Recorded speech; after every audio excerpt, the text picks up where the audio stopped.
أعوذ بالله من الشيطان الرجيم. بسم الله الرحمن الرحيم. الحمد لله الذي لا بداية له والدائم الذي لا نهاية له والأول الذي لا أول لأوليته والآخر الذي لا آخر لآخريته والباقي بعد فناء الخلق الذي قدر الليالي والأيام وقسم فيما بينهم الأقسام فتبارك الله الملك العظام ثم الصلاة والسلام على سيد الأنام خاتم النبيين الملقب بطه وياسين مولانا ومقتدانا أبي القاسم المصطفى محمد اللهم صل على محمد وآل محمد بعد وعلى أهل بيته الطيبين الطاهرين المعصومين المظلومين ولعنة الله على أعدائهم أجمعين من الآن إلى قيام يوم الدين. أما بعد فقد قال الله الحكيم في كتابه العظيم وهو أصدق القائلين. بسم الله الرحمن الرحيم. قد أفلح من زكاها وقد خاب من دساها. صلوات على محمد وآل محمد.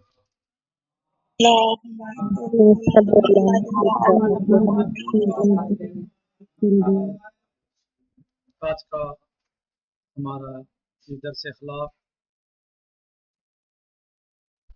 تزکیہ نفس کے عنوان سے ہے۔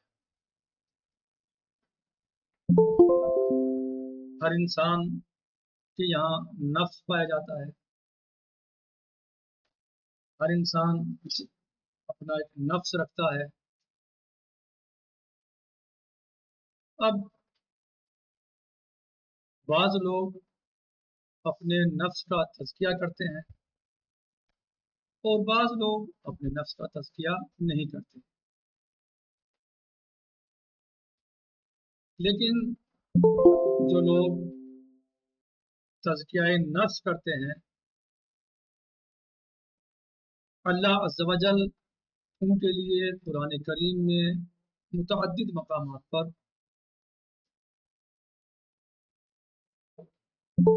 ان کی تعریف فرماتا ہے اور اس کا نتیجہ بتاتا ہے کہ جو لوگ تزکیہ نفس کرتے ہیں، جو لوگ اپنے نفس کو پاک کرتے ہیں، تزکیے کے معنی جو ہیں لغوی اعتبار سے بھی وہ ایک طہارت کے ہیں اور دوسرے نمو کے ہیں۔ جیسے زکوٰۃ آپ پڑھتے ہیں زکوٰۃ کے بارے میں، وہاں نمو کے معنی نہیں پڑھنا، اور تزکیے کے معنی طہارت بھی ہے، یعنی پاک صاف کرنا۔ تو جو لوگ اپنے نفس کو پاک کرتے ہیں، اس کا تزکیہ کرتے ہیں، ان لوگوں کے بارے میں اللہ عز و جل فرماتا ہے قد افلح۔ وہ لوگ بتحقیق، آپ خوب جانتے ہیں کہ جب فعل ماضی پر قد آ جاتا ہے تو وہ تحقیق کے معنی دیتا ہے۔ قد افلح، بتحقیق وہ فلاح پا گئے، یعنی کامیاب ہو گئے۔ کون لوگ؟ من زکاہا، جن لوگوں نے اپنے نفس کو پاک کیا، جن لوگوں نے اپنے نفس کو پاک کر لیا وہ لوگ کامیاب ہو گئے، اور جن لوگوں نے اپنے نفس کو پاک نہیں کیا فقد خاب من دساہا، اور جن لوگوں نے اپنے نفس کو پاک نہیں کیا وہ نامراد ہے۔ یعنی نفس کی پاکیزگی انسان کی فلاح کا سبب بنتا ہے، یعنی انسان اسی وقت پر کامیاب و کامران ہے اور کہلایا جائے گا اور مانا جائے گا اور حقیقت میں ہو جائے گا جب وہ اپنے نفس کا تزکیہ کرے، اور اگر نفس کا تزکیہ نہیں کیا ہے تو وہ اپنے آپ کو چاہے مانتا تو کچھ بھی رہے لیکن حقیقت میں وہ کامیاب نہیں۔ کیوں؟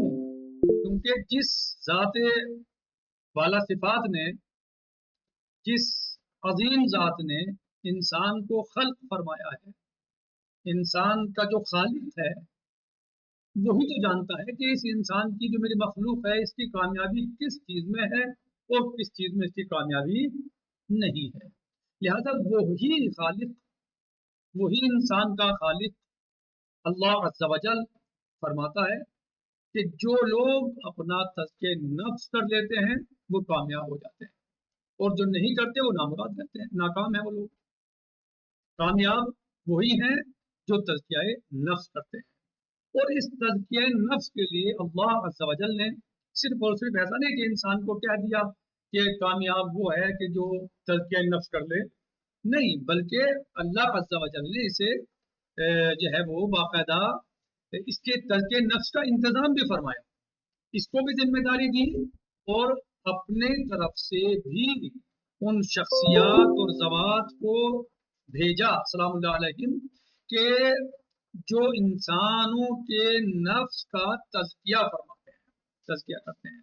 اور یہ تمنا انبیاء کی رہی، اولیاء کی رہی، اللہ کے خاصان خاص کی رہی، اور پوری کوشش ان کی یہ رہی کہ انسان کے نفس کا تزکیہ ہو تاکہ انسان کامیاب ہو جائے. کہ جیسے آپ سن چکے ابھی کہ کامیاب وہی انسان ہے جو اپنے نفس کا تزکیہ کرے. تو اللہ عز و جل نے اس انسان کے تزکیے کے لیے، گویا اس کو کامیاب بنانے کے لیے، ان ذوات مقدسہ علیہ السلام کا انتظام بھی فرمایا کہ جو اس انسان کے ساتھ ساتھ کہ جو خود اس کی ذمہ داری ہے کہ اپنا تزکیہ کرے، تو کچھ شخصیتیں بھی بھیجی تاکہ وہ اس کے تزکیے میں اس کی مدد کریں، اس کو بتائیں، اس کی رہنمائی کریں اور ان کے نفوس اور نفسوں کا تزکیہ کریں. حتیٰ جناب ابراہیم علیہ السلام فرماتے ہیں بسم اللہ الرحمن الرحیم، سورہ مبارکہ بقرہ آیت نمبر 100 آیت نمبر جو ہے یعنی سورہ مبارکہ بقرہ میں فرماتے ہیں جناب ابراہیم علیہ السلام تو اللہ عز و جل قول نقل فرماتا ہے، جو دعا نقل فرماتا ہے آیت نمبر 129 میں، ربنا وابعث فیہم رسولا، ربنا وابعث فیہم رسولا منہم یتلو علیہم آیاتک وَيُزَكِّيهِمْ رَبَّنَا وَابْعَثْ فِيهِمْ رَسُولًا مِّنْهُمْ يَتْلُو عَلَيْهِمْ آيَاتِكَ وَيُعَلِّمُهُمُ الْكِتَابَ وَالْحِكْمَةَ وَيُزَكِّيهِمْ. سورہ مبارکہ بقرہ.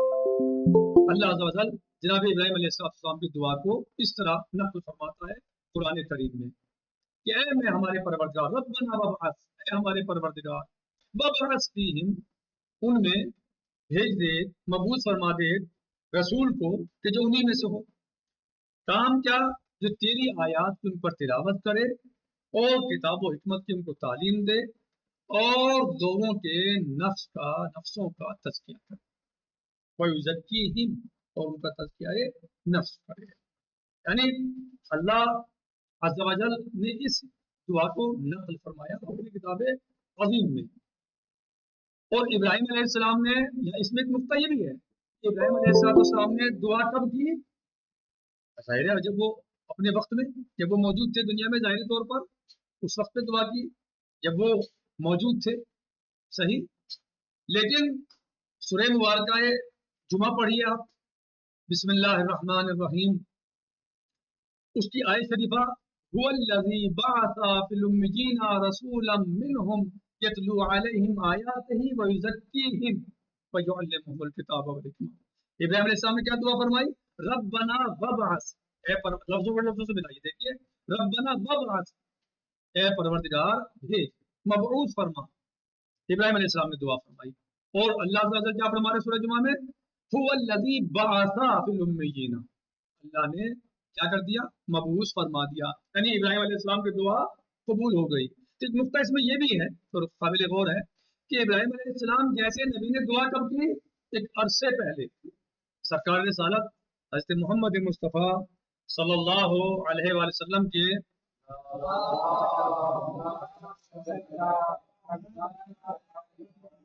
دنیا میں تشریف لانے سے بہت پہلے یہ دعا فرمائی اور بہت عرصے بعد گویا یہ دعا قبول ہوئی. تو یہاں نقطہ یہ بھی ہے کہ ہمیں دعا کی قبولیت میں اگر تاخیر ہو رہی ہے تو ہمیں گھبرانا نہیں چاہیے، ہمیں پریشان نہیں ہونا چاہیے، بلکہ ہمیں انتظار کرنا چاہیے۔ ہو سکتا ہے ہماری دعا کی قبولیت میں ٹائم لگ جائے۔ جب ابراہیم علیہ السلام جیسے نبی کی دعا میں اتنی تاخیر ہو گئی، ہاں، تو ہو سکتا ہے کہ ہماری دعا بھی دیر سے قبول ہو، تو ہمیں اس میں پریشان ہونے کی ضرورت نہیں ہے، گھبرانے کی ضرورت نہیں ہے، بلکہ اللہ سے مستقل ہمیں لگائے رکھنا چاہیے، اس سے رابطہ رکھنا چاہیے، دعا مانگتے رہنا چاہیے۔ تو اللہ نے کہا کہ ہم نے بھیج دیا، مبعوث فرما دیا، کس لیے؟ تاکہ وہ لوگوں کا تزکیہ نفس کرے۔ یعنی اللہ کا یہ اہتمام ہے اپنے بندوں کے لیے، اپنے اس مخلوق کے لیے، کہ جو اس وقت کامیاب ہوگی جب ان کا تزکیہ نفس ہو جائے گا۔ اور اب دیکھیے دوسرے مقام پر اللہ سبحانہ و تعالیٰ ارشاد فرما رہا ہے کہ لقد من اللہ علی المؤمنین اذ بعث فیہم رسولا، یعنی اللہ نے مومنین پر یہ احسان فرمایا۔ اللہ عز و جل نے بہت ساری نعمتیں انسانوں کو دی ہیں، لیکن اللہ نے احسان کا ذکر کہاں فرمایا؟ کہ جب اللہ عز و جل نے اپنے حبیب کو مبعوث فرمایا، آج ہم نے ان کے اوپر جو ہے وہ ان کے یہاں رسول کو مبعوث کیا، اور جو ہے وہ ہمارا یہ جو ہے اللہ نے احسان، لقد من اللہ، اللہ نے احسان کیا، لقد بتحقیق، اور یہاں بھی جو ہے وہ جو میں نے پہلے شروع میں بتایا تھا فعل ماضی مننا، اس پر قد یعنی تاکید، اور پھر لام داخل ہو گیا، لقد تحقیق پہ تحقیق، تاکید پہ تاکید، لقد من اللہ، یعنی ایک تاکید نہیں ہے، لقد من اللہ، لام بھی آ گیا تاکید کا، لقد من اللہ، یعنی اللہ نے لو احسان کیا، کس پر؟ مومنین پر۔ ظاہر ہے تزکیہ نفس کس کا ہوگا؟ تزکیہ نفس کون کرتے ہیں؟ مومنین ہی کرتے ہیں، تو انہیں تزکیہ نفس ہوگا مومنین کا، تو ان پر ہی احسان ہے، صحیح ہے، کہ اللہ نے ان کے لیے رسول کو بھیجا، جی، جس کے ذمہ دار کیا تھی؟ لقد من اللہ علی المؤمنین اذ بعث فیہم رسولا من انفسہم یتلو علیہم آیاتہ ویزکیہم، وہ ان پر آیات الہی کی تلاوت کرتا ہے اور ان کا تزکیہ نفس کرتا ہے۔ یعنی مولا عز و جل نے جب تزکیہ نفس کا مسئلہ آیا اور تزکیہ نفس کرنے والے کا مسئلہ آیا، تو باقاعدہ مومنین کو باقاعدہ احسان جتلایا کہ اللہ نے تم پر منت کی ہے، احسان کیا ہے کہ تمہارے لیے ایک رسول کو مبعوث کیا۔ یعنی اے مومنین، اب آپ اپنے تزکیہ نفس میں کوئی کوتاہی نہ کرنا، کیونکہ ہم نے تمہارے لیے ایک ایسا عظیم رسول بھیج دیا، تزکیہ نفس کے لیے ایک ایسا عظیم انسان بھیج دیا کہ جس سے بڑھ کے کائنات میں کوئی انسان نہیں ہے، اور جس سے بڑھ کے تزکیہ نفس کرنے والا کوئی نہیں ہے، ہم وہی تمہارے درمیان تمہاری تزکیہ نفس کے لیے بھیج رہے ہیں، اور ہم نے بھیج دیا، لہٰذا اب تم اس میں کوتاہی نہ کرنا، اس سے بڑھ کے تمہارا تزکیہ نفس کرنے والا کوئی ہے نہیں، یہی سب سے اعلیٰ ہے، یہی سب سے افضل ہے، لہٰذا تم پر یہ احسان ہے، کیونکہ قد افلح جو کامیابی دلاتا ہے اس کا احسان ہوتا ہے نہیں ہوتا؟ اگر آپ کسی کام کو شروع کریں اور آپ جو ہے وہ اس میں کامیابی آپ کو ملے، تو کامیابی میں جو اس نے آپ کی مدد کی ہے اس کا احسان ہوگا نہیں ہوگا؟ تو لہٰذا اللہ عز و جل نے مومنین پہ احسان جتلایا کہ دیکھو یہ کامیابی کون سی؟ قد افلح من زکاہا، تو کامیاب ہے کہ جس نے اپنا تزکیہ نفس کر دیا، وہ کامیاب ہو گیا۔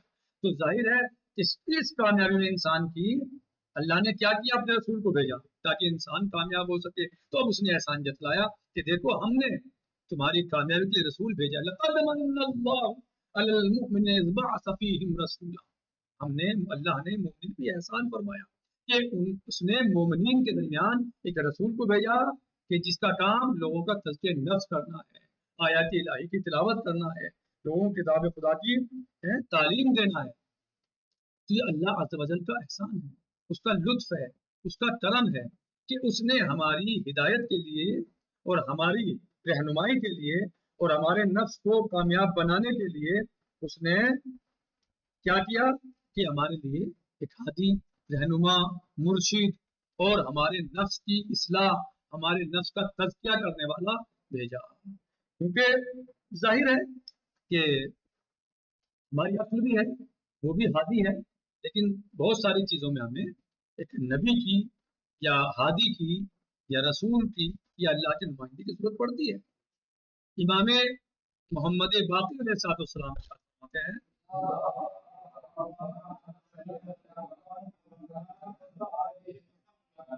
حلق کیا فرماتے امام علیہ السلام؟ ہلاکا من لیس لہو حکیم یرشدہ، ہلاک ہو گیا وہ شخص، ہلاک ہو گیا وہ شخص جس کے لیے کوئی حکیم نہ ہو، ہاں، جو اس کی ہدایت کر سکے۔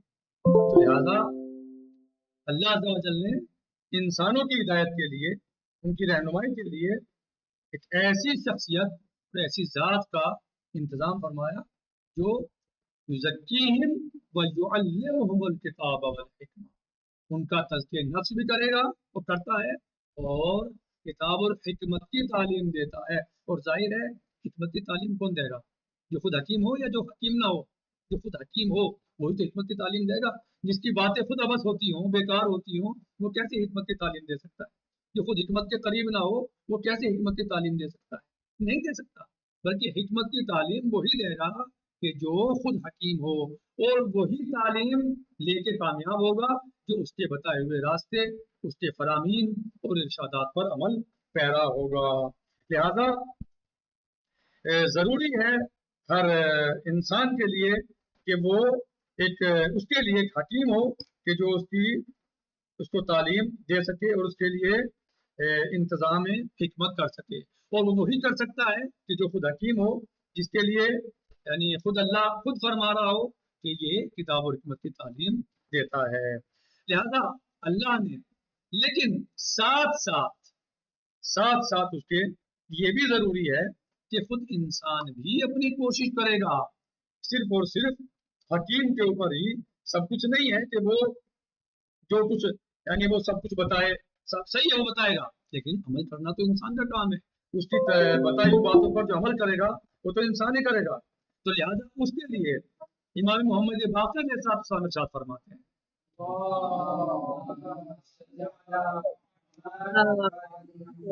امام علیہ السلام فرماتے ہیں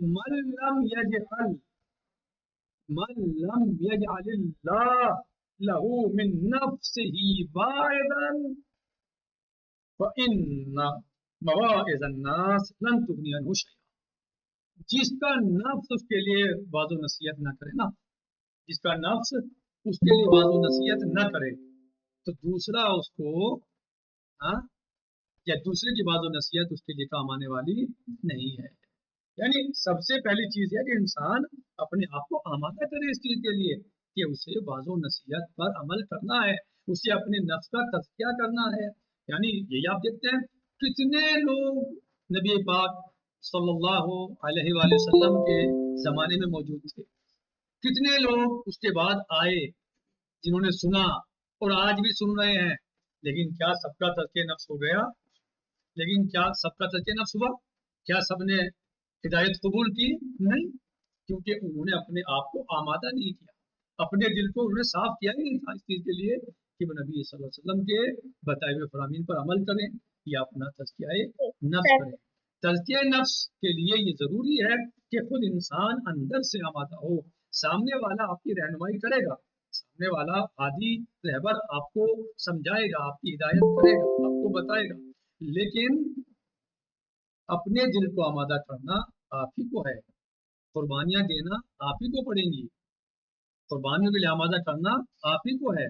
ظاہر ہے کہ اگر کہیں ہدایت کے راستے میں آپ کا مال کم ہو رہا ہو تو اس کو تو آپ ہی کو برداشت کرنا ہوگا نا، کہیں مال چھن رہا ہو تو اس کو تو برداشت آپ ہی کو کرنا ہے نا، کہیں پریشانیوں کا سامنا کرنا پڑ رہا ہو آپ کو تو اس کو تو برداشت آپ ہی کریں گے نا، اس کو برداشت کون کرے گا؟ آپ ہی کریں گے۔ یعنی ہدایت کے لیے، تزکیہ نفس کے لیے جو مزے ہی مزے نہیں ہیں، نہیں آخرت میں مزے ہیں اس کے لیے، لیکن دنیا میں اسے مصیبتوں کا شکار ہونا پڑ سکتا ہے، دنیا میں اسے قربانیاں دینی پڑ سکتی ہیں۔ ظاہر ہے ایک مومن انسان اور ایک منافق اور کافر میں فرق ہے۔ مومن کے لیے دنیا جو ہے وہ پریشانی کی جگہ بن سکتی ہے اور بن جاتی ہے، صحیح، لیکن غیر مومن کے لیے اس کے اوپر وہ تو کسی بات پہ عمل کرنے کو تیار ہی نہیں ہے، نہ اسے حلال سے لینا دینا ہے، نہ اسے حرام سے لینا دینا ہے، نہ اسے غلط کم سے لینا دینا ہے، نہ صحیح سے لینا دینا ہے۔ لیکن مومن جو تزکیہ نفس کرنا چاہتا ہے، کیونکہ تزکیہ نفس ہے کیا؟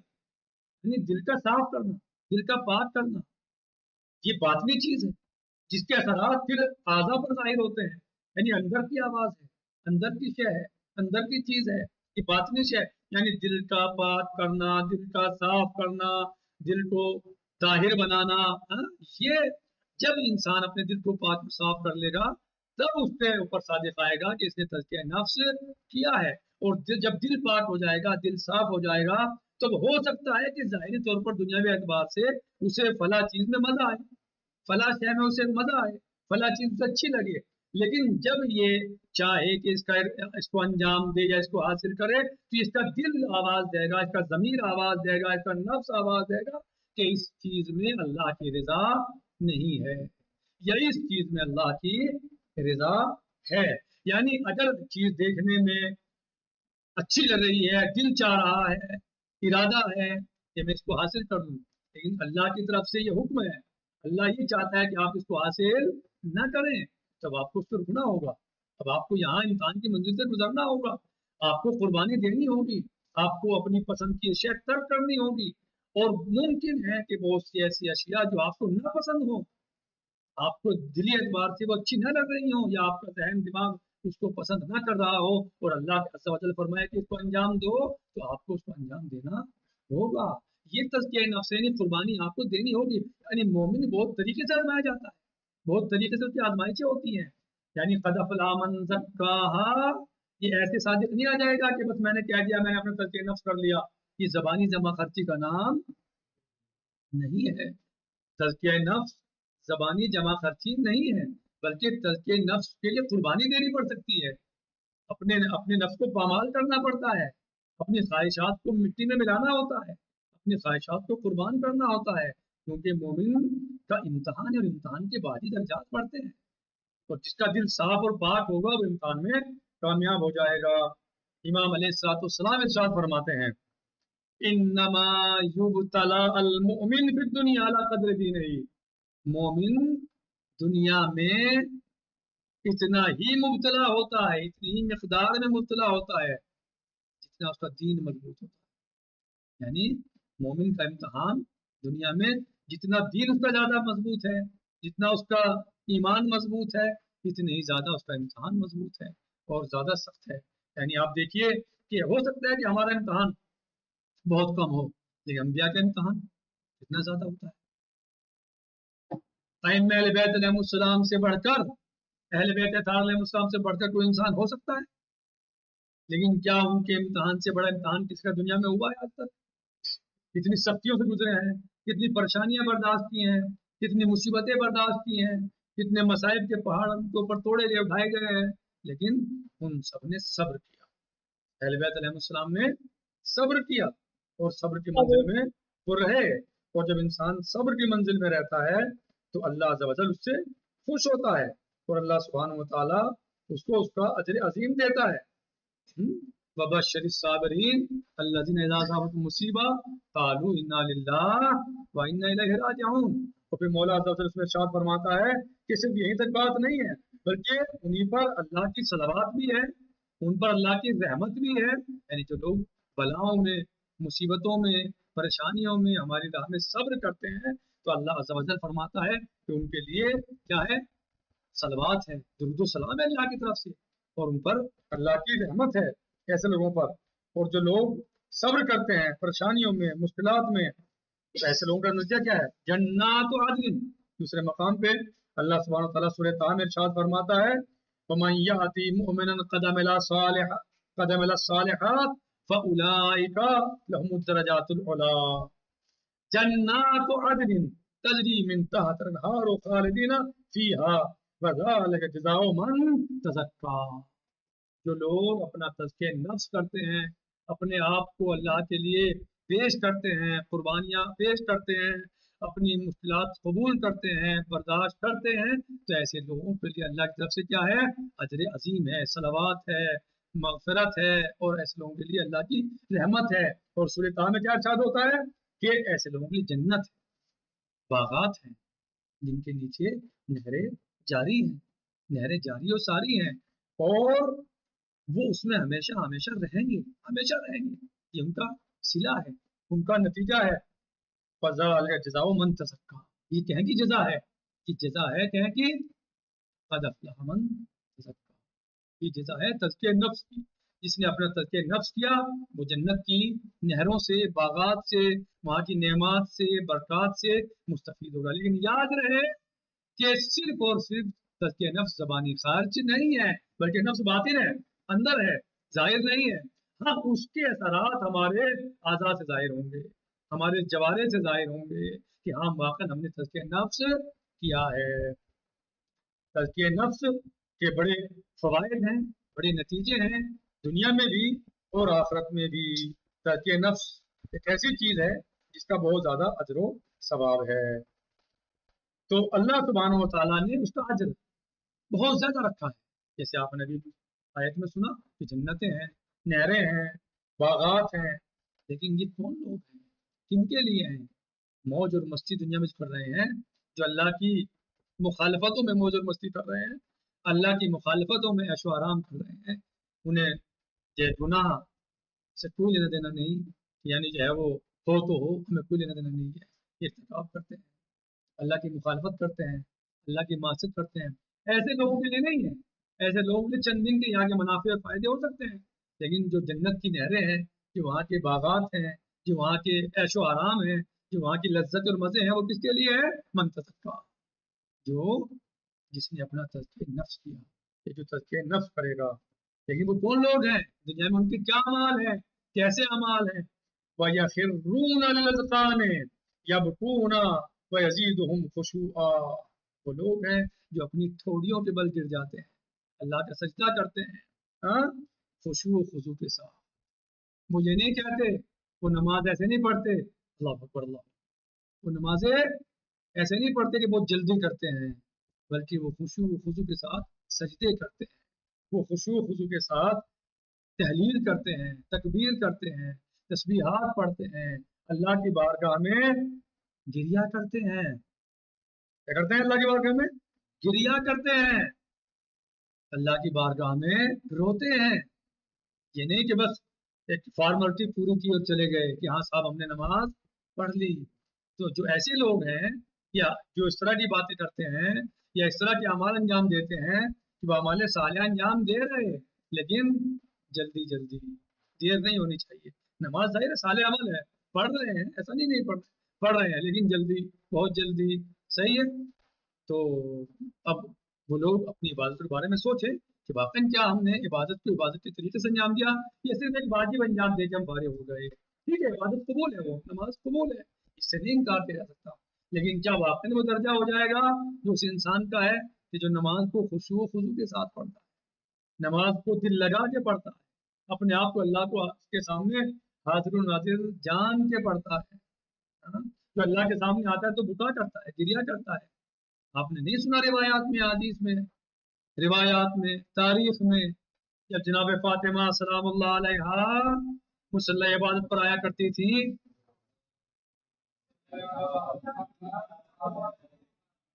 جب امیر المومنین علیہ السلام مصلی عبادت پر آیا کرتے تھے، جب امام حسن حسین علیہ السلام مصلی عبادت پر تشریف لایا کرتے تھے، جب نبی اعظم محمد مصطفیٰ صلی اللہ تعالی علیہ وسلم مصلی عبادت پر تشریف لایا کرتے تھے تو آپ کے بدن کیسے کانپتے تھے؟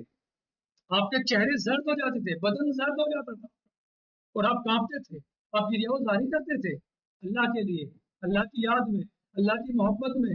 وہ گنہگار تو نہیں تھے نا، وہ معصیت کار تو نہیں، سب معصوم تھے۔ ان کے لیے اللہ عز و جل فرماتا ہے بسم اللہ الرحمن الرحیم انما یرید اللہ لیذهب عنکم الرجس اہل البیت ویطہرکم تطہیرا۔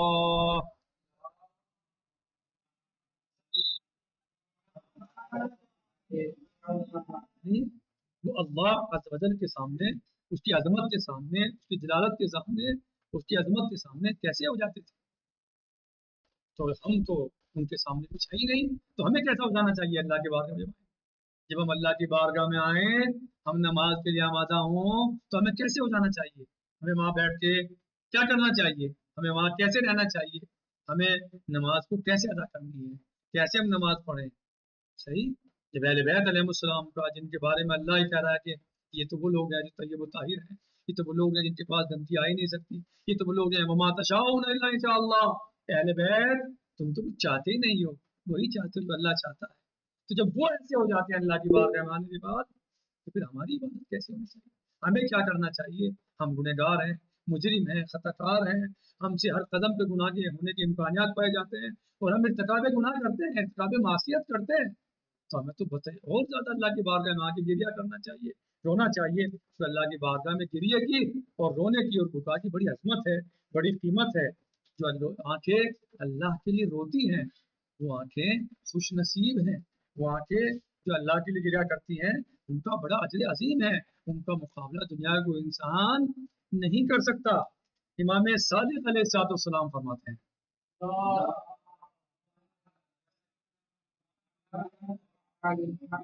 وہ اپنے آبا و اجداد سے نقل فرماتے ہیں اور یہ نبی پاک محمد مصطفیٰ صلی اللہ تعالی علیہ وآلہ وسلم نے فرمایا، وَمَن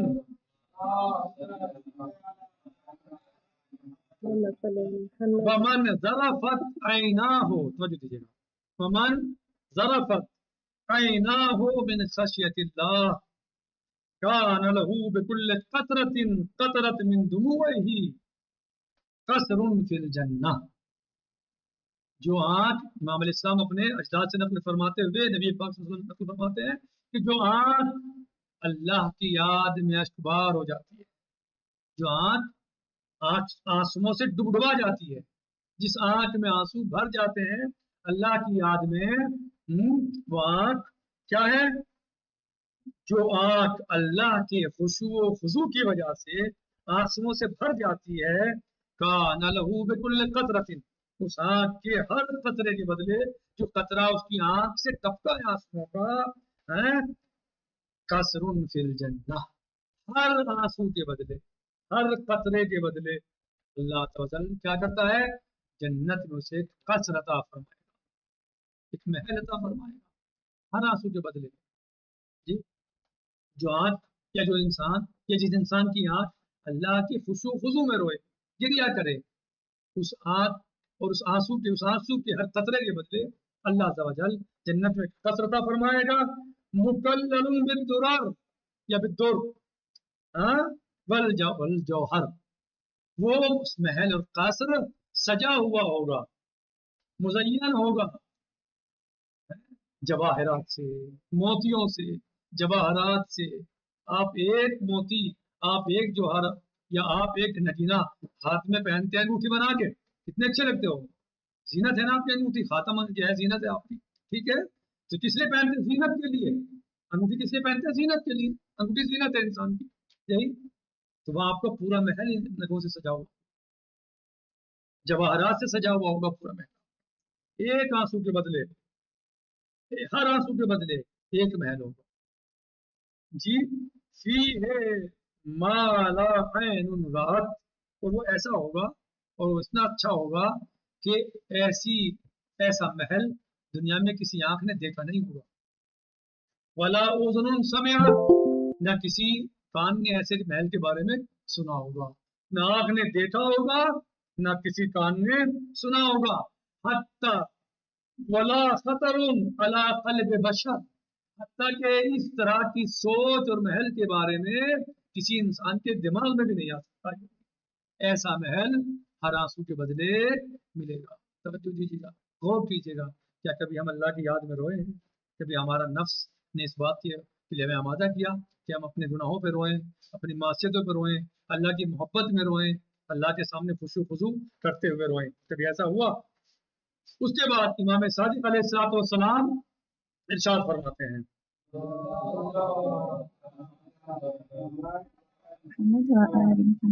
ما من شیء الا وله کیل و وزن، کوئی ایسی آنکھ نہیں ہے، کوئی ایسی چیز نہیں ہے کہ جس کو تولا جائے اور اس کا وزن کیا جائے، الا الدموع، سوائے اس آنسو کے کہ جو اللہ کی یاد میں نکلا ہے، فإن القطرہ تطفی بہار کم منا، یہ آنسو جو اللہ کی یاد میں نکلتا ہے مومن کی آنکھ سے، وہ آنسو اتنی پاور و طاقت رکھتا ہے، امام فرماتے ہیں، امام علیہ السلام فرماتے ہیں کہ وہ جہنم کی آگ کو خاموش کرتے ہیں۔ اس سے بڑھ کے کوئی آنسو، کوئی طاقت ہے؟ جہنم کی آگ کی، ایک مومن کی آنکھ سے نکلا ہوا آنسو، صحیح؟ بہرحال بہت کچھ تھا بیان کرنے کے لیے، اور ظاہر سی بات ہے ائمہ اہل بیت علیہم السلام کی حدیث اور روایات اس سلسلے میں بہت زیادہ ہیں، لیکن چونکہ وقت میرا تقریباً تمام ہو چکا، آخر میں یہی گزارش کروں گا کہ کوشش کیجئے عبادت میں دل لگانے کی، کوشش کیجئے تزکیہ نفس کی۔ ظاہر ہے جب ہمارا تزکیہ ہم سب کے لیے ذمہ داری ہے، اپنے آپ کو بھی نصیحت اور وصیت کرتا ہوں اور اپنے چھوٹے بہن بھائیوں کو بھی وصیت اور نصیحت کرتا ہوں کہ کوشش کیجئے اپنے تزکیہ نفس کی۔